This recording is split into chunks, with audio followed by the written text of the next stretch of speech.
السلام علیکم ورحمۃ اللہ وبرکاتہ۔ الحمدللہ رب العالمین والعاقبۃ للمتقین والصلاة والسلام علی سید الانبیاء والمرسلین وعلی آلہ واصحابہ اجمعین، اما بعد۔ عن ابی ہریرۃ رضی اللہ عنہ قال سئل رسول اللہ صلی اللہ علیہ وسلم عن اکثر ما يدخل الناس الجنہ قال تقوى اللہ وحسن الخلق، وسئل عن اکثر ما يدخل الناس النار فقال الفم والفرج۔ ابو ہریرہ رضی اللہ عنہ سے مروی ہے کہ رسول اللہ صلی اللہ علیہ وسلم سے پوچھا گیا کہ کس چیز کی وجہ سے لوگ زیادہ جنت میں جائیں گے، تو آپ صلی اللہ علیہ وسلم نے فرمایا کہ اللہ کا ڈر اور حسن خلق۔ اور پوچھا گیا کہ کس چیز کی وجہ سے لوگ زیادہ جہنم میں جائیں گے، تو آپ صلی اللہ علیہ وسلم نے فرمایا منہ اور شرمگاہ۔ سامعین و سامعات، حسن اخلاق بندے مومن کا بہت بڑا ہتھیار ہے،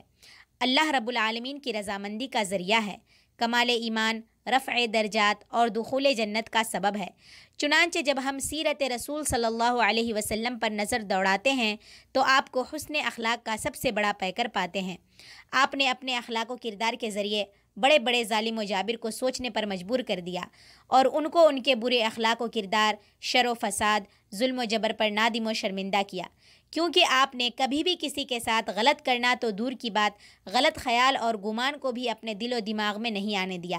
آپ صلی اللہ علیہ وسلم محسن انسانیت تھے، پوری دنیا والوں کے لیے رحمت، ہادی و مرشد، معاون و مددگار، شفیق و کریم اور مربی و معلم بنا کر بھیجے گئے تھے۔ آپ کی حیات مبارکہ قبل از نبوت اور بعد نبوت کے ہر لمحات انسانیت کی خیر و بھلائی اور رشد و ہدایت کی طرف گامزن کرنے والے ہیں۔ آپ صلی اللہ علیہ وسلم کو نبوت سے پہلے بھی صادق و امین کے لقب سے پکارا جاتا تھا، جو کہ اچھے اخلاق کے حاملین کی سب سے بڑی اور اچھی صفات ہیں، اور جن کے بچپن سے لے کر جوانی تک کی نبوت سے پہلے کی زندگی لوگوں کے سامنے تھی، اور آپ نے اپنے اچھے اخلاق و کردار کے ذریعے ہر ایک کو متاثر کیا اور ہر ایک کے دکھ درد کے ساتھی بنے رہے۔ جب آپ پر وحی کی ابتدا ہوئی اور اس وقت آپ صلی اللہ علیہ وسلم جس کیفیت سے دوچار ہوئے، وہ واقعہ بخاری شریف کی کتاب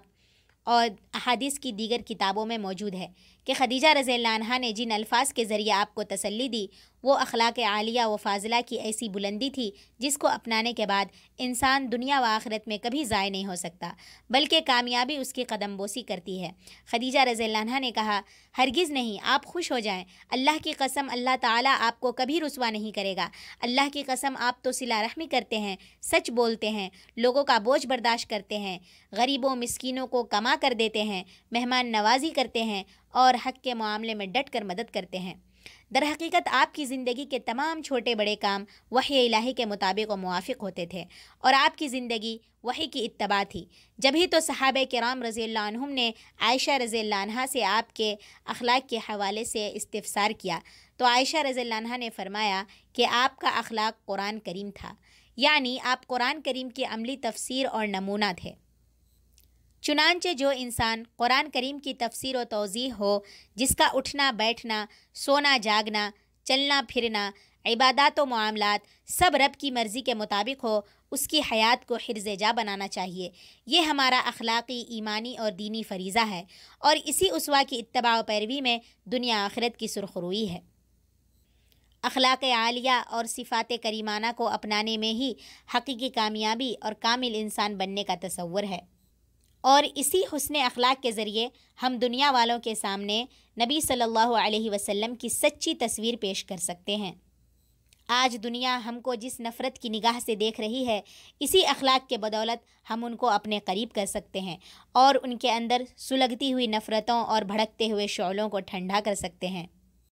کیونکہ اخلاق حسنہ کے اندر اللہ تعالیٰ نے وہ تاثیر رکھی ہے کہ جس کے سامنے بڑے بڑوں نے سر تسلیم خم کر دیا۔ نبی کریم صلی اللہ علیہ وسلم کے جانی دشمن بھی آپ کے حسن اخلاق کی وجہ سے اپنی جان کو آپ پر قربان کرنے کے لیے تیار ہو گئے، اور اپنی پوری زندگی آپ صلی اللہ علیہ وسلم کی اتباع و پیروی میں گزار دی۔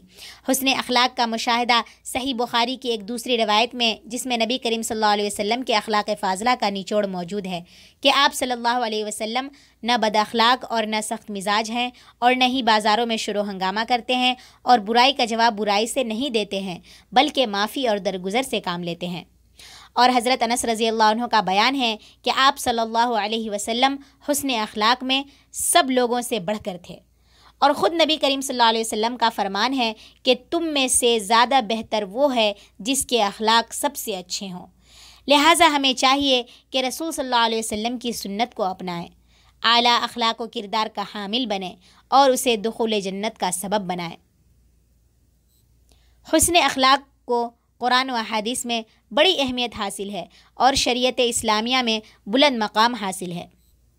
اللہ تعالیٰ سے دعا ہے کہ ہم لوگوں کو اچھے اخلاق کا حامل بنائے اور خاتمہ حسن اخلاق پر ہو، آمین۔